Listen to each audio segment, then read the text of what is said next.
नमस्कार माय YouTube family. मी ना हे बघा आलेली आहे आता मंदिरामध्ये आले, दर्शन घेतले देवीचे. मस्त देवी नाही महाकाल शिवशंकर बसवेश्वर मंदिर आहे. आणि हे मस्त बगीचा वगैरे आहे, बसण्यासाठी भारी आहे. कोणत्या तरी शाळेची सहल आली आहे इथं, बेंद्री शाळा म्हणे. थोडंसं छान वाटत आहे. उपवास आहे मला आज, मग थोडंसं त्यांना केळी आणली होती, थोडंसं वाटले. आणि आता हे पण आणलेली आहे केळी आणि मोसंबी. इथं ना टाकायला पण टेन्शन नाही, कचरा वगैरे व्यवस्थित टाकायला सर्व आहे.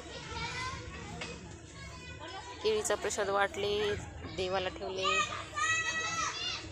इथं काम करणारे मजदूर महिला आहेत. त्यानंतर मला तर येऊ दे ना.